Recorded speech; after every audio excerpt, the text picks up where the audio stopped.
Hello there, and welcome to Pints with Aquinas. It's far too early for a pint of beer, unless you live in Europe or are watching this at a different point. But maybe you're having a pint of coffee. You might need it for the topic we'll be discussing today. Are sexual dreams sinful? I also want to say a big shout out to our veterans. If we have any veterans watching, happy Veterans Day. Thank you for your service to this country, the United States. I know people watch from all around the world. I also want to talk about a course I created called Strive 21, which we have over 48,000 men who've either gone through it or are going through it now, and so we'll get to that later. But are sexual dreams sinful? Also sometimes referred to as nocturnal pollutions, or that's what Aquinas calls it, or nocturnal emissions. We should also point out how wonderful it is that Thomas Aquinas addresses sexual dreams, wet dreams, in fact. This is not something people would expect him to address. I think when they think of Aquinas, they think of all sorts of things, but wet dreams isn't one of them. But here we go. He does address it, and it's important, I think, that we discuss this topic because people might be struggling with scrupulosity in this area and are afraid that they're sinning and things like this. And this is, of course, part of the reason why Aquinas addresses it. So I want to take a look at Article 5 in the second part, question 154, the parts of lust. That comes from the Secunda Secundae in the Summa Theologiae. Question 5, it has to do with wet dreams. So what I want to do is basically get to the answer right away, and then we'll spend a little bit more time looking at the article, and then I want to tell you about this amazing course called Strive 21, which, as I say, is 100% free, and you can be as anonymous as you want. This is something I created. You get high-quality videos sent to your inbox every day. It's not something you do in isolation. You're doing it with a worldwide community of people. So go check it out, and you can also read what men are saying about strive21.com. strive21.com. So let's have a look here. Let's get right to the answer. Aquinas says that sexual dreams do not have the character of a sin. So in and of themselves, a sexual dream is not a sin. In and of themselves, all things considered, they aren't even a venial sin. He says this, for every sin depends on the judgment of reason, since even the first movement of the sensuality has nothing sinful in it, except insofar as it can be suppressed by reason. Wherefore, in the absence of reason's judgment, there is no sin in it. Now, during sleep, reason has not a free judgment, for there is no one who, while sleeping, does not regard some of the images formed by his imagination as though they were real.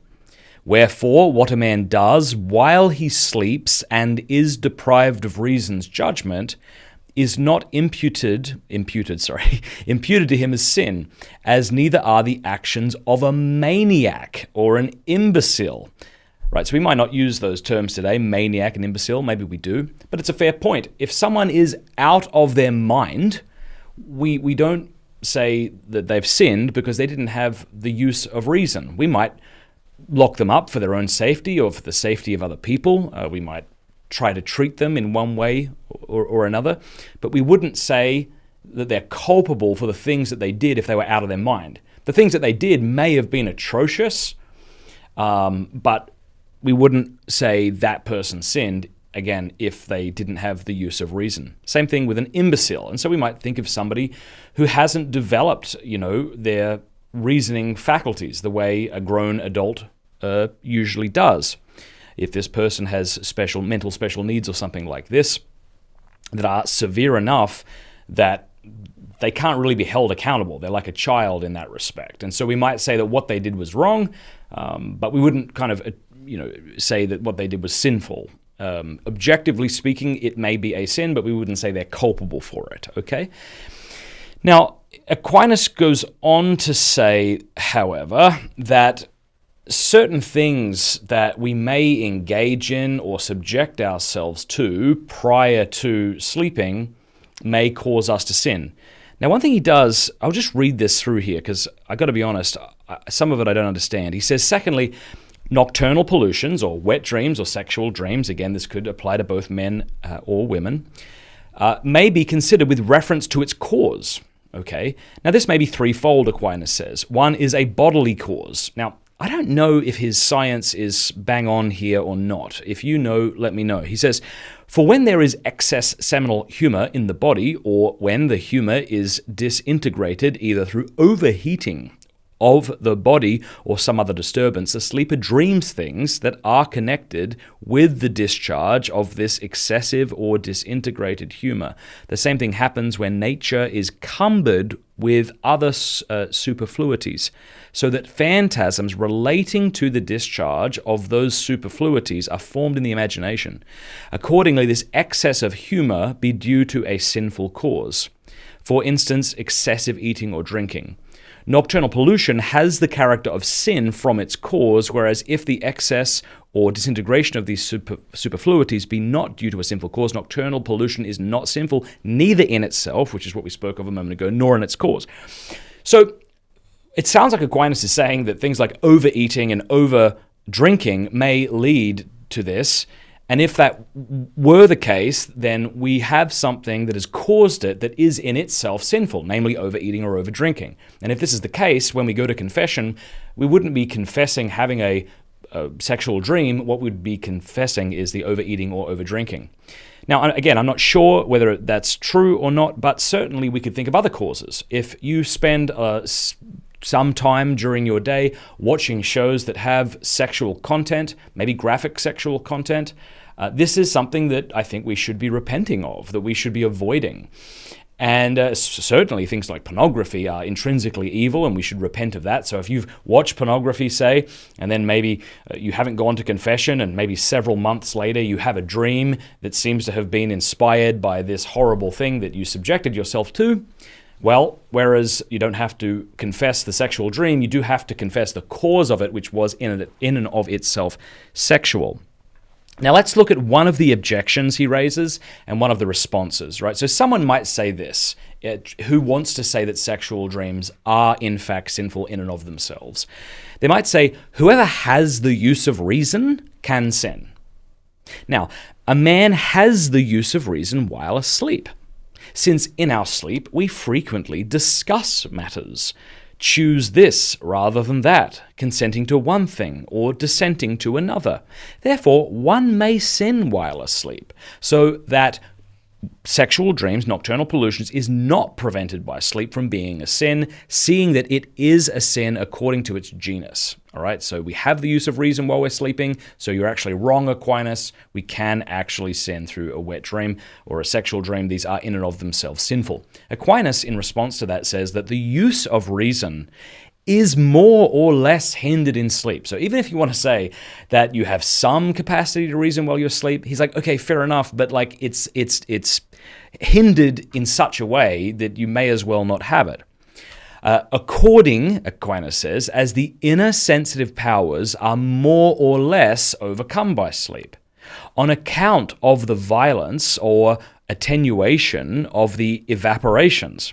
Nevertheless, it is always hindered somewhat, so as to be unable to elicit a judgment altogether free. Therefore, what it does then is not imputed to it as sin. Now, I know that many of you, because I have spoken about this for so long, I've written books on the topic, I travel and speak, and I've addressed this topic here before, do in fact look at pornography. This is something you want to stop, and you've almost despaired because you've tried all these things that you've been told to do, and yet you still keep going back, as St. Peter says, like a dog to its vomit. This is one of the reasons I created Strive, which again is a 21-day detox from porn course that you can go through with other men. It's 100% free. There's no hidden fees. We're not trying to, it's not like day 3 then says, now you need to pay to move forward. No, the whole 21 days is free. You get like 3 to 5 minute videos from me every day, and you're joined with thousands, tens of thousands of men who are encouraging you in this journey towards freedom from sexual sin. Over 46,000 men, again, have either gone through this course or they're currently going through it. Go check it out. Someone said this is the first time I've intentionally gone this long without porn. Somebody said without Strive, I've with Strive, I've never felt such a great feeling of community and brotherhood in this fight. Somebody else said, I am able to see the big picture of the effects of pornography has on me and those around me. Thank you. So you can go and read for yourself what these people think. You can also go down and watch this introductory video I created about Strive and also see a couple of clips. And I think you'll agree that it's pretty good. There is no silver bullet, right? I'm not saying to you to undertake this 21 days and you'll never have a sexual thought or will never masturbate or look at pornography again. But I think it's going to be tremendously helpful. I mean, I wrote a book called The Porn Myth several years ago, and that took a ton of time and research to write, and I'm really happy with it. So when people ask me about pornography, there's a lot I want to say. But rather than dumping it all on you in one 5-hour course, which I could do if I wanted, we've broken it up into these little videos. So for 21 days, it's just like a bite-sized thing you can watch. And I would highly recommend that you do it. So if you're a man who struggles with pornography or lust or masturbation, go to strive21.com. Strive21.com. There's a link in the description below. Sign up today. Now, you might be a woman who struggles with pornography or masturbation or something like that. We're currently looking at developing a course for women who struggle with that. So look out for that. Also here on this YouTube channel, I've interviewed Rachel, who is a lovely woman who struggled with pornography, who started her own group to help women. So be sure to go watch that video too, and I'll link that below as well. So I hope that's a help. Let's see if we can do this properly. I hope you all have a very beautiful day. God bless you, and thanks so much.